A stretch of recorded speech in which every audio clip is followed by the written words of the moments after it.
Baik, materi selanjutnya yaitu materi akal, wahyu, dan intuisi. Pertama, saya akan membahas pengertiannya terlebih dahulu. Jadi, akal adalah kemampuan yang dimiliki manusia untuk berpikir, menganalisis, memahami, dan menarik kesimpulan dari berbagai fenomena. Dengan akal, manusia dapat mengembangkan ilmu pengetahuan dan teknologi. Dalam pendidikan, akal sangat berperan dalam melatih kemampuan berpikir kritis, logis, dan sistematis. Namun, akal memiliki keterbatasan, terutama dalam memahami hal-hal yang bersifat gaib atau metafisik. Yang kedua ada pengertian wahyu.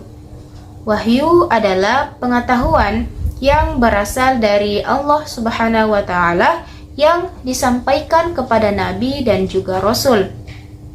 Wahyu bersifat mutlak dan tidak dapat diragukan kebenarannya.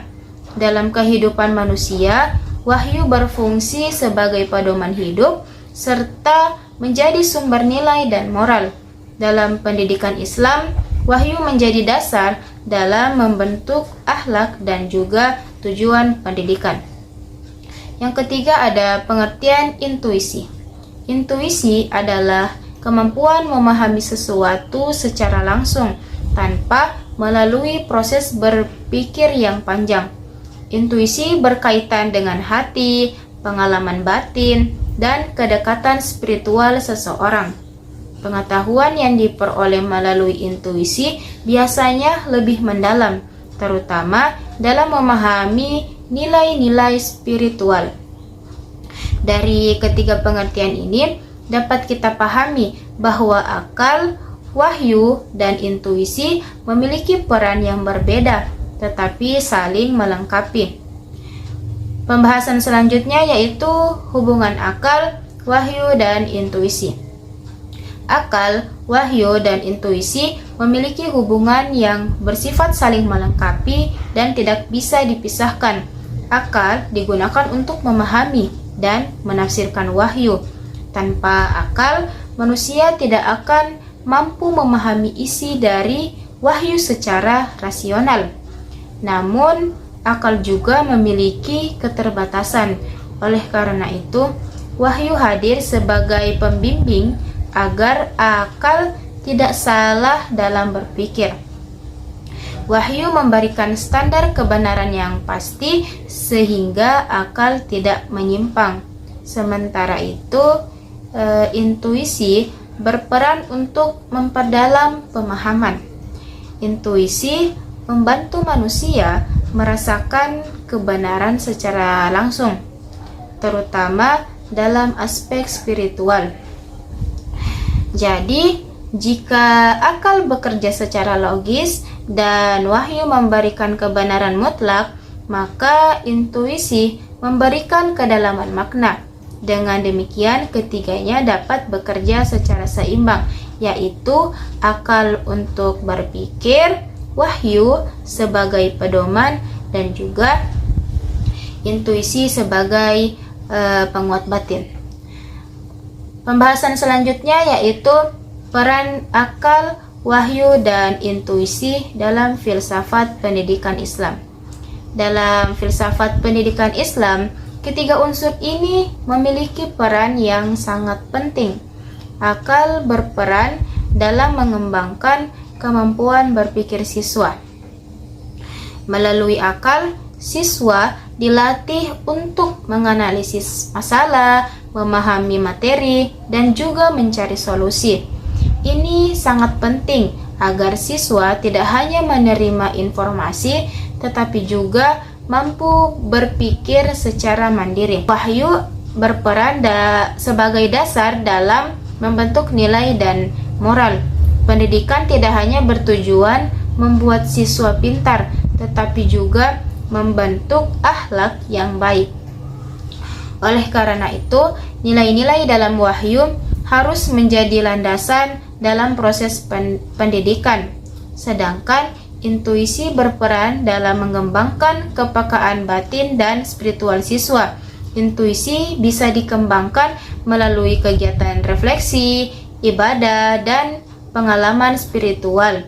Dengan adanya intuisi, siswa tidak hanya memahami ilmu secara teori, tetapi juga merasakan maknanya.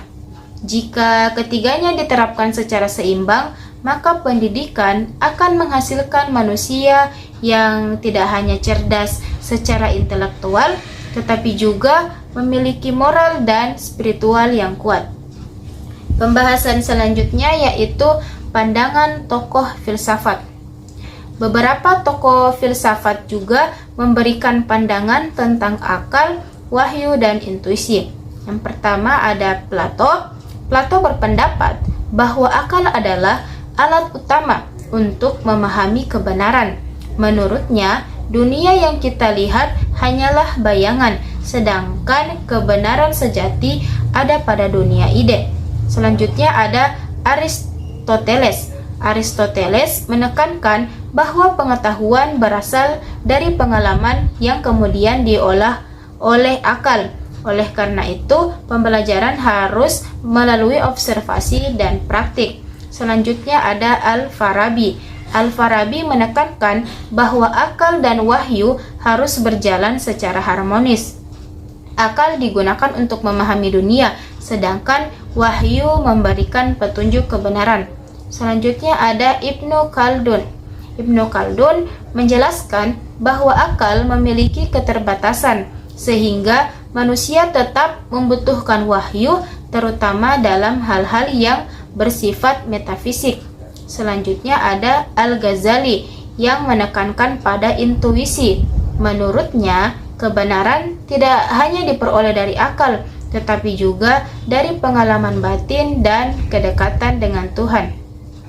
Selanjutnya ada Ibnu Sina yang berpendapat bahwa kesempurnaan manusia terletak pada kemampuan akalnya, tetapi tetap harus diimbangi dengan nilai moral dan spiritual. Dari berbagai pandangan ini dapat disimpulkan bahwa semua tokoh sepakat bahwa akal ini sangatlah penting, tetapi tetap harus didukung oleh wahyu dan juga intuisi. Jadi dari materi yang saya sampaikan dapat disimpulkan bahwa akal, wahyu, dan intuisi merupakan 3 sumber utama pengetahuan dalam Islam yang tidak dapat dipisahkan. Akal membantu manusia berpikir dan memahami dunia. Wahyu memberikan kebenaran yang mutlak, dan intuisi memperdalam pemahaman secara spiritual. Dalam pendidikan Islam, ketiganya harus diintegrasikan agar membentuk manusia yang seimbang, yaitu cerdas secara intelektual, baik secara moral, dan juga kuat secara spiritual.